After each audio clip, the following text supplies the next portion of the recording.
Unky Herbs karaoke disaster. Tuesdays were the slowest nights at Velvet Dreams. The music was softer, the neon lights a little dimmer, and the few patrons who trickled in often nursed their drinks in solitude. Herb Powell, owner and reluctant king of capital city nightlife, usually used the downtime to relax in his corner booth. A glass of whiskey in one hand, a cigarette smoldering between his fingers, he'd watch the dancers rehearse or flip through financial reports. But tonight, Herb decided to spice things up. Karaoke night, the flyers had promised.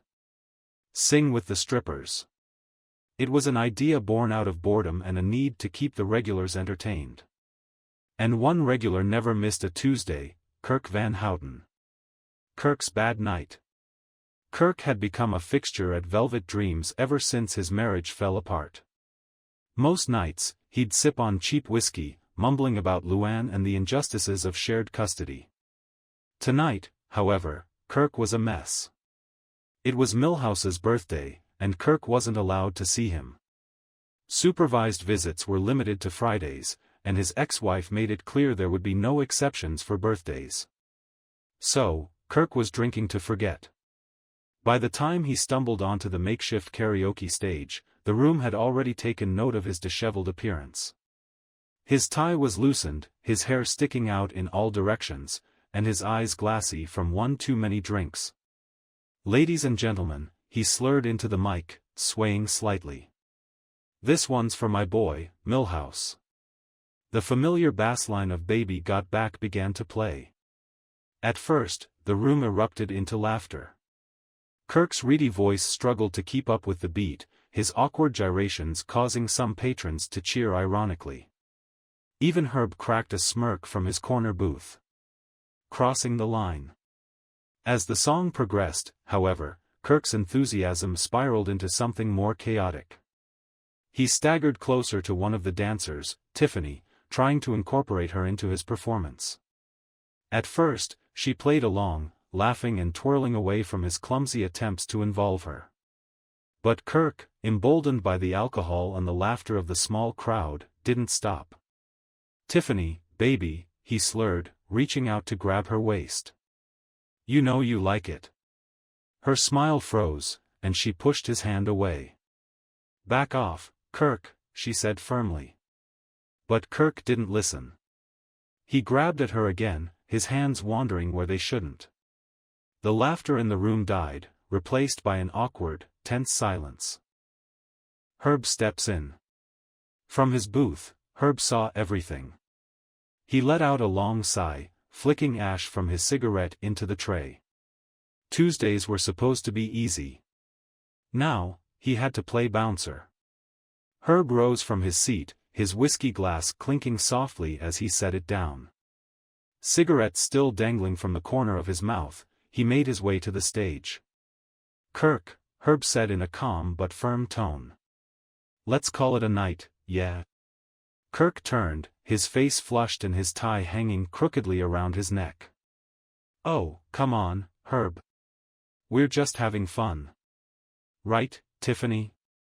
Tiffany crossed her arms and glared. "You're done, Kirk." Herb reached for Kirk's arm, gently but decisively guiding him toward the exit. "Let's go, buddy." But then, Kirk made a mistake. A big one.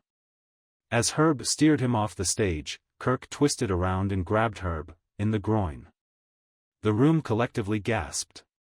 Herb froze for a moment, his jaw tightening around his cigarette. "Bad move, Kirk," Herb muttered. Herb sees red. What happened next was a blur of fists and fury. Herb spun Kirk around, yanking his shirt over his head like a hockey player preparing for a brawl. Kirk flailed helplessly, his muffled protests drowned out by the commotion.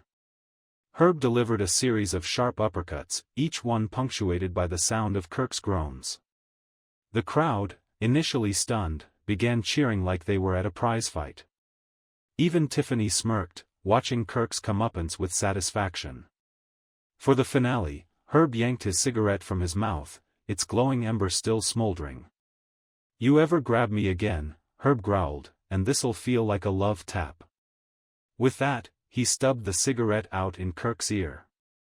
Kirk let out a high-pitched yelp, stumbling backward and collapsing onto the floor. The aftermath. The room erupted into laughter and applause as Herb dusted off his hands and adjusted his jacket. Two of the bartenders hurried over to drag Kirk out of the club. "Take him to the curb," Herb said, lighting a fresh cigarette. "And make sure he doesn't come back." As the chaos settled, Herb returned to his booth. Tiffany approached him, a grateful smile on her face. "Thanks for stepping in, boss." "Part of the job," Herb replied, exhaling a plume of smoke. "I don't tolerate creeps. Even on a slow Tuesday." The night eventually wound down, the remaining patrons trickling out as the lights dimmed. Herb sat alone in his booth, nursing the last of his whiskey. He chuckled to himself, shaking his head. "Not exactly the quiet night I had in mind," he muttered, before stubbing out his cigarette and calling it a night. And so, Velvet Dreams continued its unpredictable reign as Capital City's most notorious club, where even on slow nights, there was never a dull moment.